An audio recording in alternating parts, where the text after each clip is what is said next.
Working on MPW Digital, presented by Heath Riles Barbecue. I'm Landon, and welcome to what went right, what went wrong, and what was missing against Texas. On the road to go to Nashville for work this week, so I am literally in a not in the kind of ideal spot where we have been before. But kind of looking at the results from what happened last night, a lot of things to take away, and I know there's a lot of folks that before this game were on the cliff, and I'm going to try my best to be the negotiator, trying to talk everybody off the cliff if they're a Mississippi State fan. Last night was a rough game. If you're a State fan, and in the same way, it's very odd. It was kind of like I've already been. I saw several people that were like, I've already been so hurt, like I just feel numb to it at this point.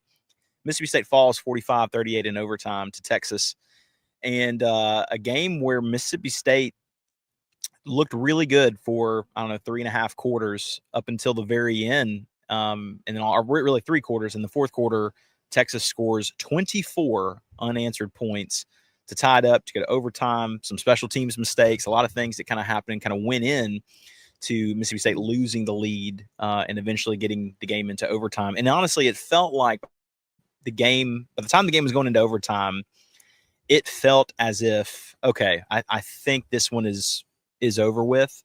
It just kind of felt like State had lost the momentum that they had previously gained at one point, and all of a sudden, whenever that momentum started to kind of go away, you were left with the thought of, all right, well, I guess this is it. So, a lot of things to get to in today's game. Again, I apologize for the setup, but I'm on the road. I also happen to have picked maybe the busiest coffee shop of all time. Apparently, I don't know, it's on the way, and like it's easy off my exit, so that's just kind of how it worked, but. I don't know. It is, again, not necessarily what you'd consider to be ideal compared to what we've looked like beforehand. So anyway, man, a lot of good stuff to get to. And well, good is kind of relative, I guess, but we have some stuff to get to that we will kind of look at when it comes to last night's game. And honestly, where Mississippi State goes from here. And I know people want to be very reactionary, get rid of Jeff Lebby. Let's get him out of here. I'm going to offer a different perspective that I know is not popular right now, but sometimes you just kind of sit. You have to sit on it for a little bit, and then it might end up looking like the right perspective. But I understand right now it's like, no, right now I want to get rid. Like, I'm tired of this. I'm done with it. It's kind of like, I don't know. There's certain things that happen to you in life that you're like, all right, I can go fix this right now, and I'm going to go fix it right now. Is the door off the hinges at my house? I can go fix that right now. Like, I don't have to go buy a new door. Let's fix it at this moment. But then there's other things that take some time. And some other house repairs, getting new flooring. You want new floors right now. I understand, but it might take some time because the market might be very saturated for flooring right now. So you might have to get a different kind of flooring. Anyway, we'll talk about all that and a lot more on this episode of MyDawgsPod. Again, man, we're presented by Heath Riles Barbecue.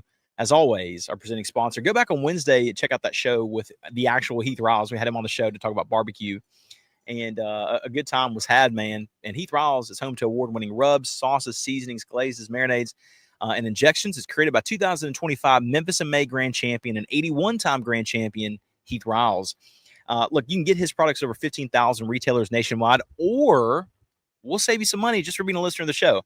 Go to HeathRilesBarbecue.com. Enter promo code DAWGS10, DAWGS10, get 10% off at checkout on everything, and enjoy some barbecue, man. Forget about this rough game that you guys just had to watch. Enjoy some barbecue, man. Grill you a steak.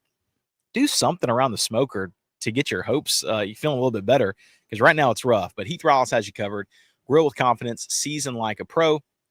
Also, we are presented by Hovey Hats. I got a Hovey hat on at this given moment. And man, if you're looking for great headwear that your friends will be asking about, Hovey's the way to go. Hovey is really, really growing popularity, and there's a reason for that. They're awesome. So, man, make sure you go check them out.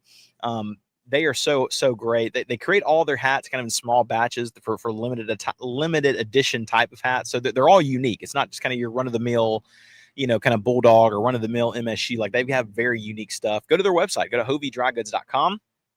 You'll see it there in the overlay logo. And you'll be able to find a really, really good hat. Check out their clearance hats, their special edition hats for Mississippi State. You want something different. So that's how I feel sometimes. I want something to kind of differentiate me from everybody else, and Hovey is the way we can do that. Also, it's getting a little chilly out here, man. I'm gonna have some ear, nose, and throat issues here in a little bit. I happened to come outside today, and I was thinking it'd be a nice morning. And it was a very nice morning earlier, but I'm freezing at this given moment.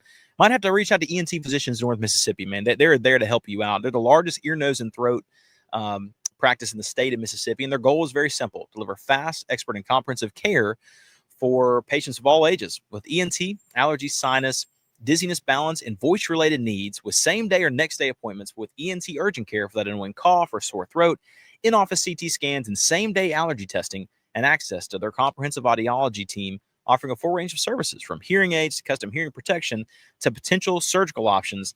ENT Physicians in North Mississippi are committed to removing barriers to care, and they now have new locations in New Albany and Starkville, in addition to Tupelo, Corinth, and more. Get more details at entmississippi.com or call. Where are we at? There we go. Or you can call 662-844-6513. Because, man, those issues are probably coming as we get into these colder months. So, man, take advantage of ENT Physicians in North Mississippi. Lastly, look, you not want to miss out on Mississippi State's next Bulldog win. They're going to need it. They're going to want it. You can also own a little piece of Starkville. You can check out a 5 Points condo, a short walk to campus, so you won't be missing out on all the great excitement in Starkville, Mississippi. Just a very short walk from the drill field on campus, right next to Davis Wade Stadium.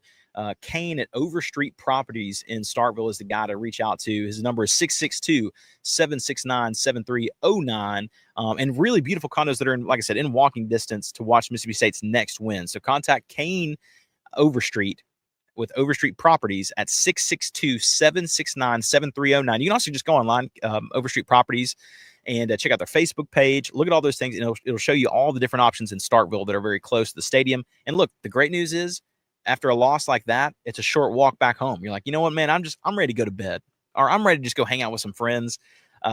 Kane and Overstreet Properties have you covered right there in the city of Starkville. Look, let's talk about it. Mississippi State and Texas. I want to hit on a few things that are not crazy obvious. We're going to talk about what went right, what went wrong, what was missing against Texas. I'm just going to start here. For Mississippi State allowed 14 points through 3 quarters.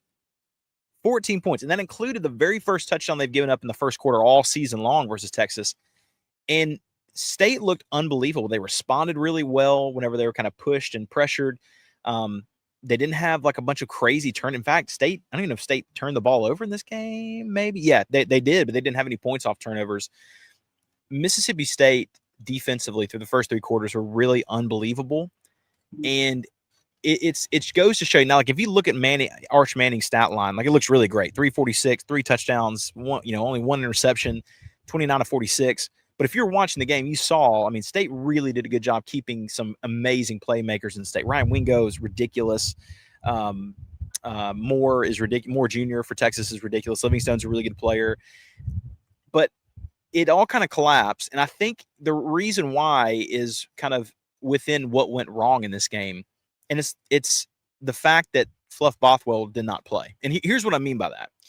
Devon Booth had all-purpose yards, almost 200 all-purpose yards in the game. He had that really, really incredible long run, long touchdown catch for 62 yards. He had 85 total catches, a touchdown, obviously. He had 99 yards rushing, but he had 24 carries. Xavier Gayton had 3 carries, but it was for 3 yards. Gayton really cannot get going. And the more and more I kept watching, the more I thought, Davon looks exhausted, and they couldn't get him going. And so they had to go with all the kind of the quick passes, the quick kind of turnaround, not even really kind of dealing with the shallow crosses, but more like the bubble screens, kind of hitting those things. And they could not rely on the running game. And I feel like if they could rely on someone other than Devon Booth, Fluff Bothwell to kind of end the game, that would have been ideal. But they just could not get that done in this game. And as much as it sucks, I think that's one of the reasons you lost is you did not have another running back in that game to kind of balance everything out. there's going to be decisions about the playmaking, or probably play calling, that I think are very accurate. Everything just started to absolutely fall apart.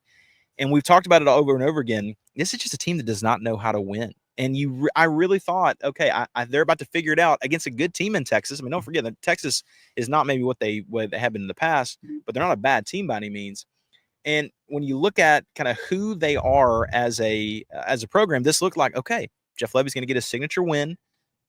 This is going to be it. They're going to figure out how to win. Shoot, they win this game, they can beat Arkansas, they can beat Missouri. And then all of a sudden, the collapse happens. And another thing to give credit to Mississippi State for on what went right, Mississippi State's defense on the run attack specifically was amazing. I mean, they held on 32 rushes for Texas.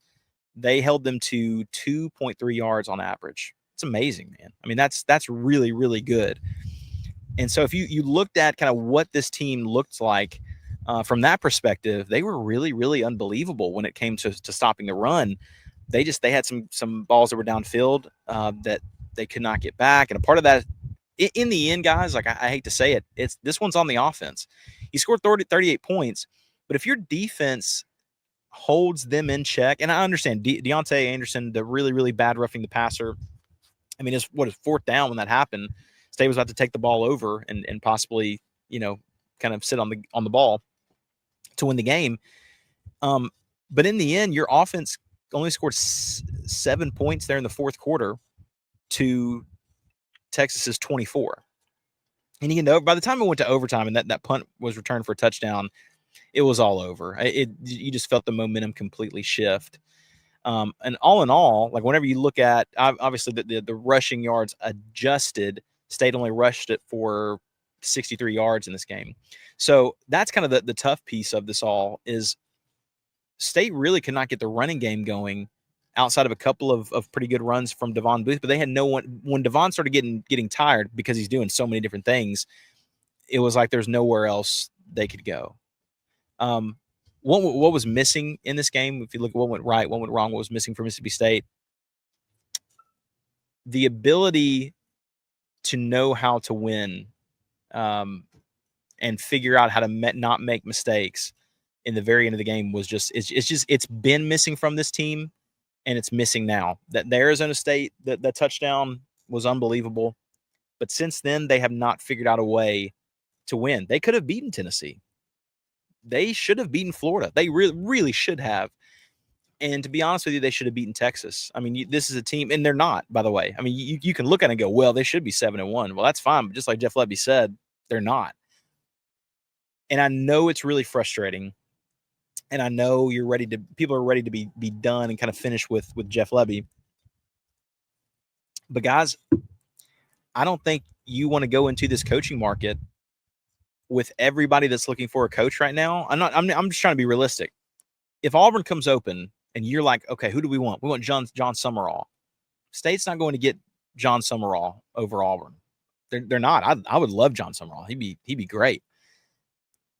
Look across the landscape. James Franklin is not coming to Mississippi State. Like, not to be disrespectful, but like I don't know. Here's the thing about this show and who I am. I love Mississippi State. I do. I'm from Starkville. Like, I'm a fan that also gets to cover the team. That's really awesome. And what better thing can you ask for? But also, I want to be realistic. James Franklin is not coming to Starkville. If Florida is open, if Auburn's open, if LSU comes open, if some other schools up north come open, after Penn State let him go, like, he's going to have plenty of options. And Mississippi State's just not going to be one he considers. I don't think so. So I think you have to stay with Levy. As much as it sucks, State can still, I'm going to be the sunshine guy, but State can still make a bowl game, go 6-6, which is a huge improvement. Remember, guys, at the very beginning of the season, we were saying if you go 6-6 with this schedule, man, I mean, this is the best case scenario. I said on the show and said best case scenario is 6-6. I think that's the best thing you could do. And again, we got to breathe for a second, but that's still possible. Now, I'm not encouraged after what I saw. Like, I don't know. You better beat Arkansas. That's all I can say. I think the only way this really, really goes south, if you lose to Arkansas, I don't think you win another game and you go 4-8, which is an improvement over the last couple of years. But that's also 0-16 under Jeff Lebby. And like that's when I get it, but you also have to be realistic on like who are the other options. Can you beat out other SEC teams? If South Carolina comes open, can you beat out Arkansas and South Carolina and Kentucky for like Alex Golish? Like those things could be possible. And also the benefit Mississippi State has, I think one of the reasons State had such a tough time with the reputation on like it's a hard job back in the day is because you're in the SEC West. I mean, there's LSU on the top of their game, Alabama on the top of their game, Auburn really, really good. Arkansas had some really good teams, but now it's not like that. Now, I mean, you could go to South Carolina, but it's not going to be easier. It's going to be they're going to play everybody. Kentucky used to be like, okay, well, Kentucky they're playing the East. You get Vandy each year, and South Carolina and Tennessee was down for a little while, and Florida was down. But it's not like that anymore. Now everybody's kind of even across the board. So when you consider those things, Mississippi State's just as even on those things. It just kind of becomes, okay, well, what's the NIL commitment look like? And State's had a lot of money given over the last little bit to their athletic program. So that does help out. All in all, you got to try to forget this game, man. This is a rough one. It really is. Like every week, State fans have been just going through it. With really difficult losses, and it's going to end at some point. But until then, I would love to know from you. Holler us on Twitter in the comments. What went right in this game? Got to give me something right. What went wrong and what was missing for Mississippi State? I'm going to look at. I might have had a couple of comments on last night. On last night's post, I asked what went right, what went wrong. Mike Huseman said offense was really good. Our offense was good. Scored 38 against one of the better defenses in the conference. Defense just isn't very good. What was missing is the ability to close out games and put the dagger in teams in the fourth quarter. It was non-existent. That's true. That's 100% right. No offseason said for what went right. Fans showed up. What went wrong? Shapen is still taking snaps. What was missing? Fourth quarter game management. Yeah, you're exactly right. Mississippi State Anguish Enjoyer said, what went right? The defense for the most of the game. Wrong, stupid penalties that put points on the board for Texas. Missing game management in the fourth quarter. I completely agree with that. Also, congratulations to Reed Green, I believe it is, for winning our Hovey hat giveaway. Hovey's going to send him a hat. Make sure you do that with us each week, guys. We have our giveaway. You comment on Thursdays when the Twitter post goes out. And comment what you think the score is going to be, who's going to be the winner. And people who have chosen the opposite team the past couple of weeks have actually gotten lucky. They got a free hat out of it. That's not too bad. Man, as always, though, thank you guys so much for listening to My Dogs Pod. Follow us on Twitter. We'll be back on Monday and Thursday this week, and then also on Saturday. All MPW digital podcasts are brought to you by our friends at Parish Brewing Company, located in the heart of Cajun country in Broussard, Louisiana. Parish Brewing Company's simple goal is to make awesome craft brewed beer, and they do it remarkably well. The doctor is introducing their new go-to IPA, Dr. Juice. It's a highly crushable juice bomb, dry hopped with a blend of their favorite hand-selected hops from the Yakima Valley in Washington. Dr. Juice's drinkability is sneaky good, considering it clocks in at 6% ABV. The pour glows a rich cantaloupe hue with a thick frosted haze, soft mouthfeel, an aroma and taste that's full of passion fruit, papaya, and blood orange, making it drink like a glass of freshly squeezed juice. They also have Ghost in the Machine. It's a double IPA brewed with obscene quantities of hand-selected Citra hops from Yakima Valley. Expect pungent grapefruit flavors and aromas, tropical fruit, less harsh bitterness than most IPAs. Again, it's Parish Brewing Company. Wherever you get your beer, check out Parish. Make sure that you look for them, because any beer that you get from Parish is going to be absolutely outstanding. Thank you from MPW Digital.